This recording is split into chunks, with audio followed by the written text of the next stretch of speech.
इस वीडियो को शुरू करने से पहले मुझे आप सबसे दिल से माफी मांगनी है। पिछले 2 महीनों से इस चैनल पर कोई वीडियो नहीं आया, लेकिन आज मैं उस चुप्पी को तोड़ने आया हूँ। जिंदगी में कुछ ऐसे पल होते हैं जब इंसान बोलने से ज्यादा सोचता है और सोचते सोचते चुप हो जाता है। आज मैं सिर्फ एक वीडियो नहीं बल्कि एक भूली हुई सच्चाई लेकर आया हूँ। हम सबको बचपन से यही सिखाया गया कि मुगल बादशाहों ने पूरे भारत पर राज किया। इतिहास की किताबों में यही लिखा है और हमने वही मान लिया। लेकिन क्या सच में ऐसा था? क्या भारत की हर जमीन मुगलों के आगे झुकी थी, या फिर कुछ ऐसी भी धरती थी जो कभी गुलाम नहीं बनी? तो आइए जानते हैं एक ऐसी राजवंश के बारे में।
अहोम साम्राज्य की शुरुआत 1228 ईस्वी में हुई, जब एक ताई राजकुमार सुकाफा अपने लोगों के साथ आज के म्यांमार क्षेत्र से असम पहुंचा।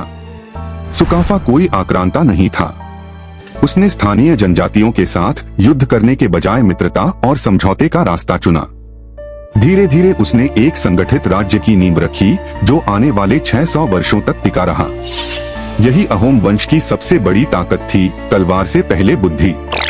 समय के साथ अहोम साम्राज्य मजबूत होता गया। उन्होंने खेती को बढ़ावा दिया, प्रशासनिक व्यवस्था बनाई और एक अनुशासित सेना खड़ी की। सबसे महत्वपूर्ण बात यह थी कि अहोमों ने कभी भी दिल्ली सल्तनत या मुगल सत्ता की अधीनता स्वीकार नहीं की।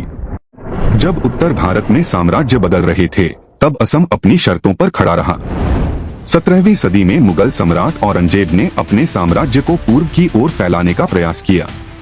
बंगाल पर अधिकार के बाद उसकी नजर असम पर पड़ी। औरंगजेब को लगा कि यह भी एक और आसान जीत होगी।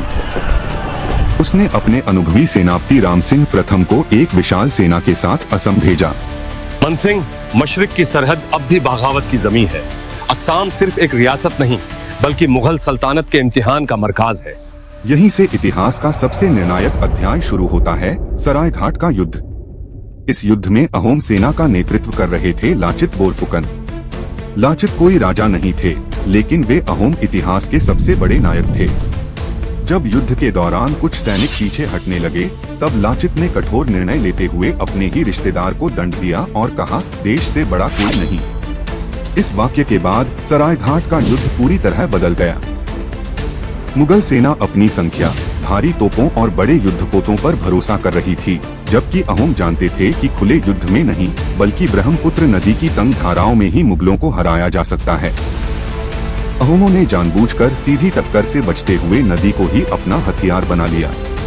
अहोम सैनिक छोटी और तेज नावों का उपयोग कर रहे थे। वे दिन में पीछे हटते दिखाई देते और रात में अचानक मुगल जहाजों और शिविरों पर हमला करते। इससे मुगल सेना भ्रमित हो गई।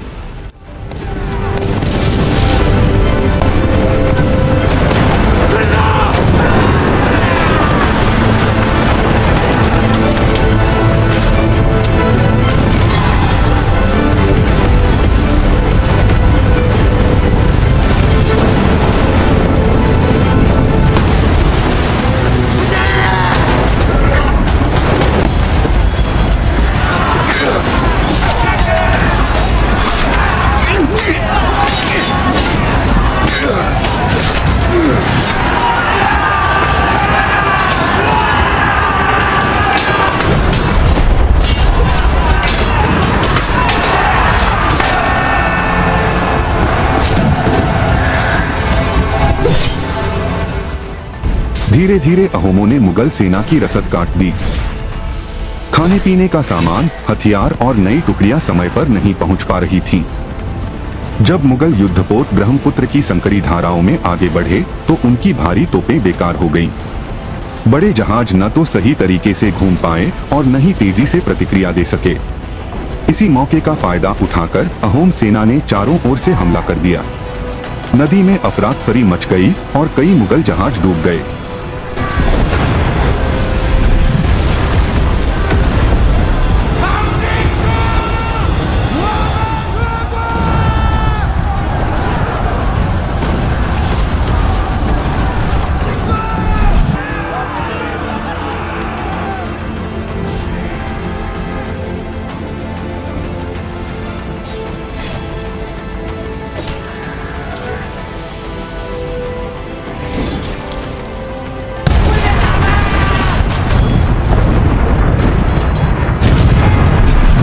लाचित बोरफुकन स्वयं बीमारी की हालत में भी युद्ध क्षेत्र में मौजूद थे और सेना का नेतृत्व कर रहे थे। उनके साहस और रणनीति ने अहोम सैनिकों का मनोबल ऊंचा रखा। अंततः मुगल सेनापति राम सिंह को पीछे हटना पड़ा। यह केवल एक युद्ध की हार नहीं थी, बल्कि यह मुगल साम्राज्य के विस्तार की अंतिम सीमा साबित हुई। इसके बाद मुगलों ने कभी असम पर आक्रमण करने का साहस नहीं किया। सुकाफा ने जिस राज्य की नींव रखी थी उसे लाचित बोरफुकन जैसे वीरों ने बचाया। अहोम वंश लगभग 600 साल तक टिका रहा, बिना किसी बाहरी साम्राज्य के आगे झुके। शायद इसी कारण उनकी कहानी इतिहास की मुख्य धारा में कम दिखाई देती है।